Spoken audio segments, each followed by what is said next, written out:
বলছিলাম মুখ বন্ধ করো, জাহান্নাম থেকে বেঁচে যাবা। 2 ওয়ালিয়াসা বাইতো, জরুরি প্রয়োজন ছাড়া বাড়ির বাইরে যাবেন না। নিজেকে বাঁচান জাহান্নাম থেকে। লম্বা আলোচনা নয়, অল্পতে শেষ করে দেবো, আপনি চিন্তা করবেন না। নিজেকে জাহান্নাম থেকে বাঁচান। 1 মুখ বন্ধ রাখেন। 2 জরুরি প্রয়োজন ছাড়া বাড়ির বাইরে যাবেন না, জাহান্নাম থেকে বেঁচে যাবেন। 3 পাপের জন্য কাঁদুন, জাহান্নাম থেকে বেঁচে যাবেন। আল্লাহর নবী বলেন লা ইয়ালিজার রাজুলু বাকা মিন খাসিয়াতিল্লাহ হাত্তা ইয়ালিজাল লাবানো। আল্লাহর ভয়ে কাঁদে যে তার জাহান্নামে যাওয়া ওইরকমই অসম্ভব। গাভীর বাঁট থেকে চাপ দিয়ে দুধ বের করে ভিতরে ঢোকানো যেমন অসম্ভব, গাভীর বাঁট থেকে চাপ দিয়ে দুধ বের করে ভিতরে ঢোকানো যেমন অসম্ভব, আল্লাহর ভয়ে কাঁদে যে তার জাহান্নামে যাওয়া তেমনি অসম্ভব।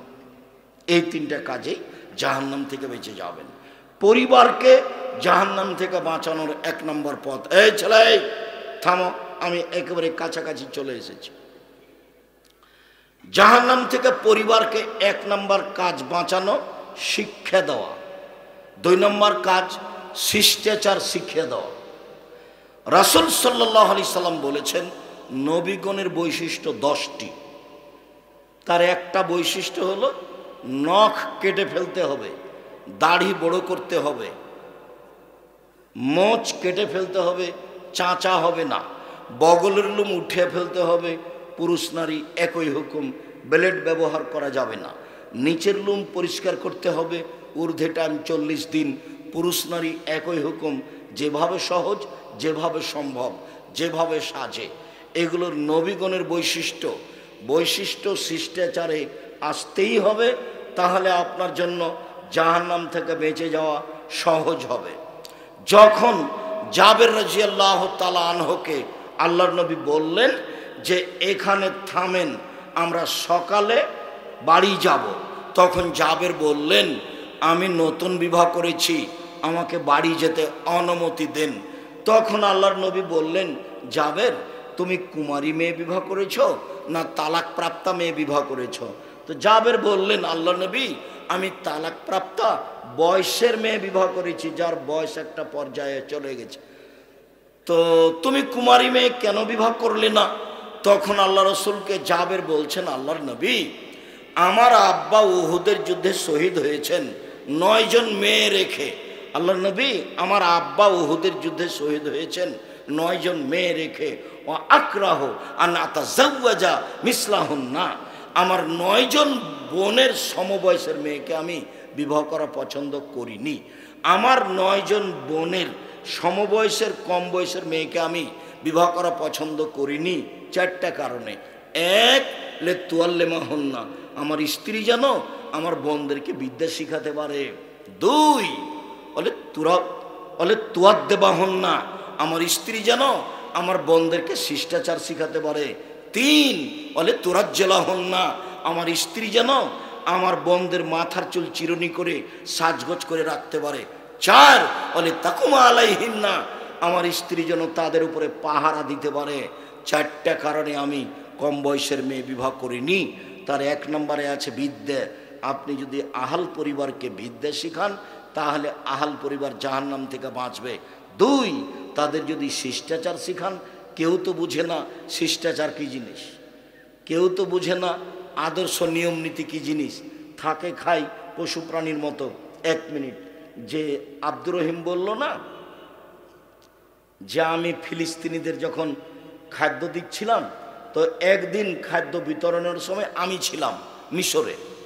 তো ফিলিস্তিন থেকে যারা মিশরে এসে ঢুকে আছে এদের মহিলা পুরুষ অনেকেই আছে। তো আমি খাদ্যের এইটা বাক্সটা এভাবে দিচ্ছি, তো সবাই বাম হাত দিয়ে নিচ্ছে, মহিলাও নিচ্ছে বাম হাত দিয়ে, ওরা আবার উচ্চশিক্ষিত মানুষ, পুরুষেরা নিচ্ছে বাম হাত দিয়ে। তো আমি দেওয়া বন্ধ করলাম, তারপর 5 মিনিট বক্তব্য দিলাম, তাতে বললাম আয়েশা রাদিয়াল্লাহু তাআলা আনহা বলেন আল্লাহ নবী বলেছেন ডান হাত হলো পবিত্রতার জন্য, ওযুর জন্য, ভালো কাজের জন্য, আর বাম হাত হলো পেশাব পায়খানার জন্য আর ময়লার জন্য। তো বাম হাত এরকম মানুষের সাথে লেনদেনে ব্যবহার করা হবে না। বাম হাত হচ্ছে পেশাব পায়খানার জন্য, বাম হাত হচ্ছে ময়লার জন্য, বাম হাতে খাওয়া নিষেধ, বাম হাতে শয়তান খায়। তা আমি যা বললাম তা খুব ভালো বুঝলো, মনে হলো যে আমার চেয়ে ভালো বুঝলো। এরপরে বক্তব্য বন্ধ করে যখন আবার দিতে শুরু করলাম, বাম হাতে নিল। বলো তো কেন বাম হাতে নিল? অভ্যাস হয়ে গেছে। জি, অভ্যাসের দাস, অভ্যাস হয়ে গেছে।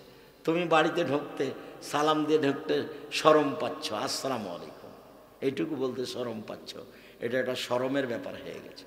মানুষকে বললেও মানুষ সেটা বুঝতে চায় না। এরকমভাবে নিয়মিত জালসা করে কি করবা, তাফসির মাহফিল করে কি করবা?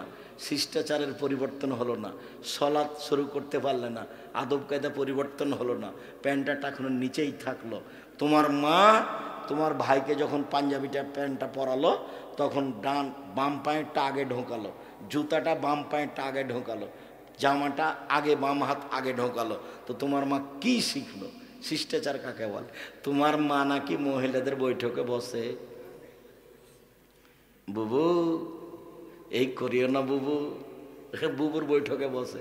বুবু কি জানে ডান হাত বাম হাতের কথা?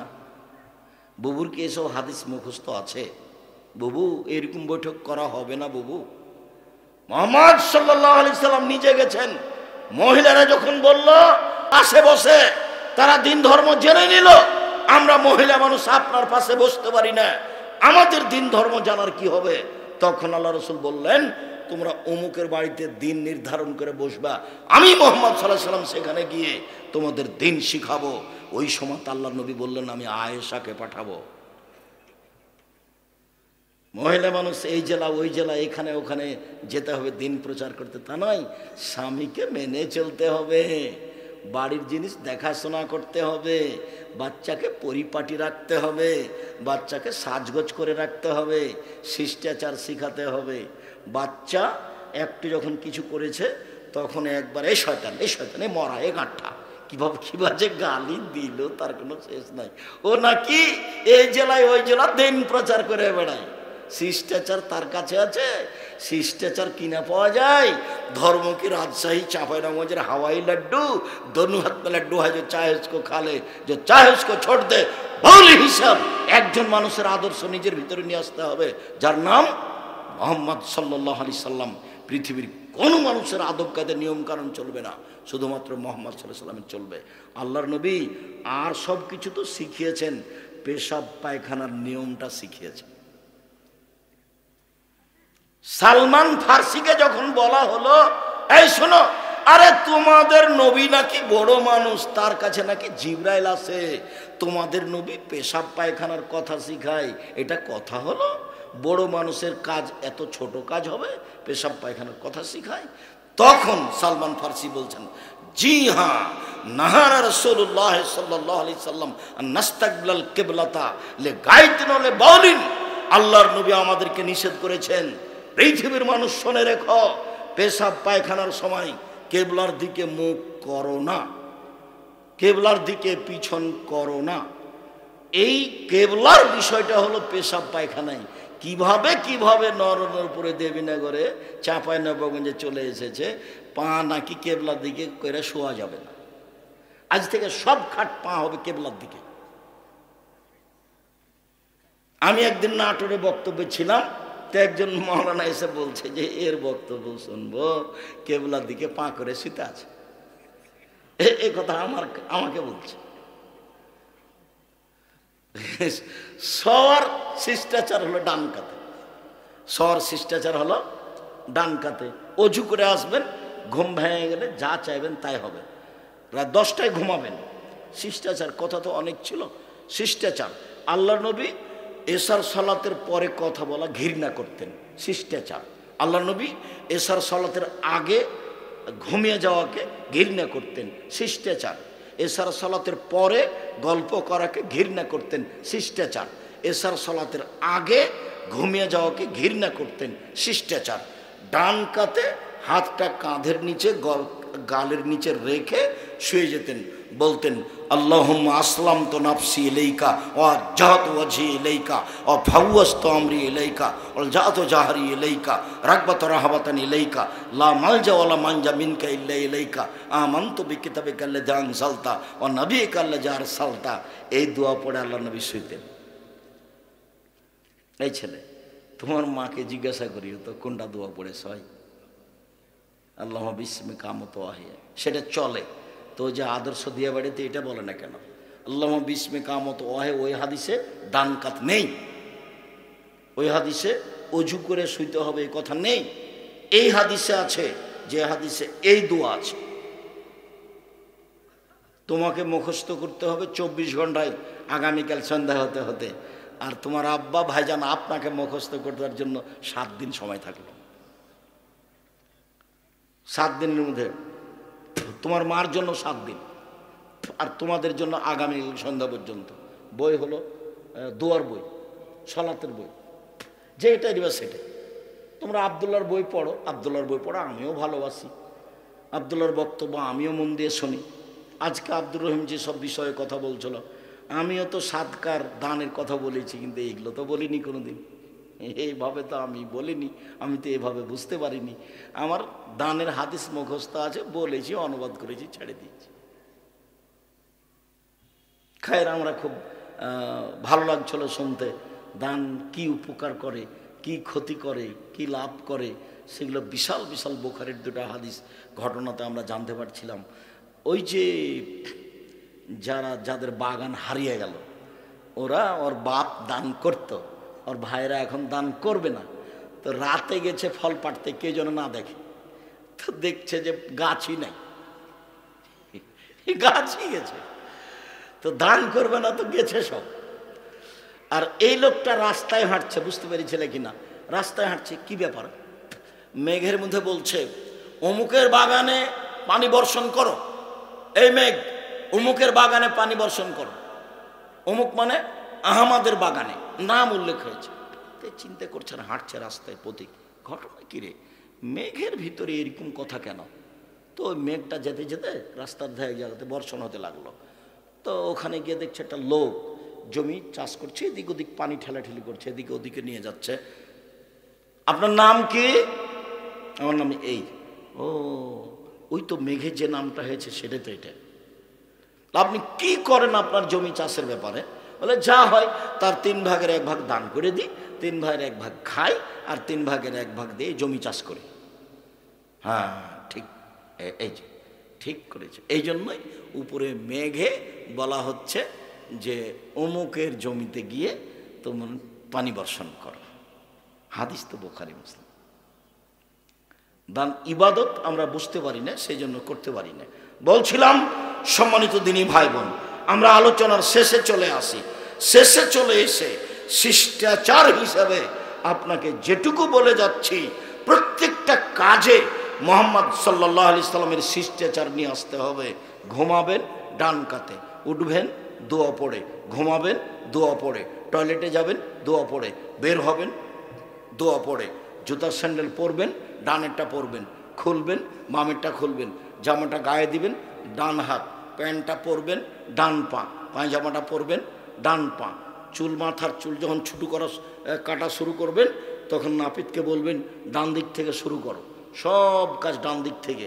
অবাক হতে হবে আপনাকে, ডান কি জিনিস অবাক হতে হবে।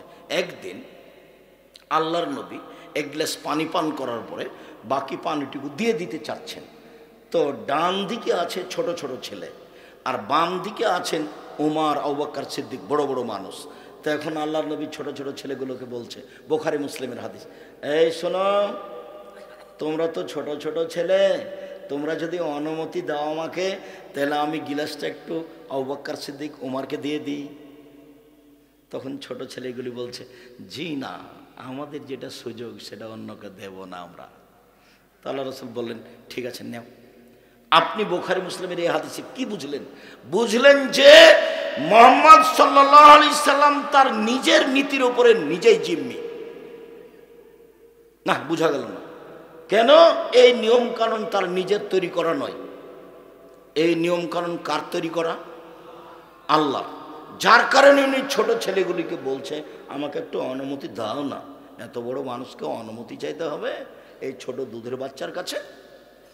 আবার বাম দিকে উমর, আবু বকর, সিদ্দিক রাদিয়াল্লাহু আনহু আছেন, কিন্তু উনি তার এই নিয়মের উপরে নিজেই তিনি কি জিম্মি, তার নিজের উপরে, নিজের উম্মতের নিজের নিয়মের উপরে তিনি নিজেই জিম্মি। অনুমতি চাইলেন, জনমতি যখন হলো না তখন গিলাসটা আবার কি করলেন, ওদেরকে দিয়ে দিলেন। তুমি আর আমি একটা সাধারণ জিনিস মনে করব, বাম হাতে খেলেই কি আর বাম হাতে পান করলেই কি। অভ্যাসের দাস হতে হবে না। রাসূল সাল্লাল্লাহু আলাইহি ওয়াসাল্লাম নিয়ম ফিরে নিয়ে আসতে হবে। জানাজা থেকে নিয়ে, সলাত থেকে নিয়ে, তাসবিহ তাহলিল থেকে নিয়ে, বিবাহ শাদী থেকে নিয়ে, যেখানে ইবাদত আছে রাসূলেরটাই করতে হবে, যেখানে শিষ্টাচার আছে রাসূলেরটাই করতে হবে। সবাই মিলে ঈদের মাঠে গিয়ে সবাই দেখছি খালি বলছে আল্লাহু আকবার, আল্লাহু আকবার, লা ইলাহা ইল্লাল্লাহ, আল্লাহু আকবার, আল্লাহু আকবার, ওয়ালিল্লাহিল হামদ। একজন আর একজনকে বলতে বলছে। আর যে বক্তব্য চলছে, চেয়ারম্যান মেম্বারের চলছে বক্তব্য, মাঝে মধ্যে সলাতের আগে কোনো কথা নেই, কোনো কথা নেই। তাসবিহ করতে পাবে, এভাবে বলতে হবে, এটার অনুমতি নেই। যখন ঈদগাহের মাঠে এসেছে রমজানের সলাতে, মাঠে আসলে বন্ধ হবে তাসবিহ।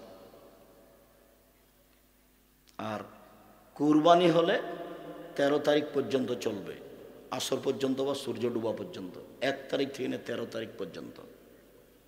রাসূল সাল্লাল্লাহু আলাইহি সাল্লামের ইবাদত করতে শিখি, তার শিষ্টাচার করতে শিখি।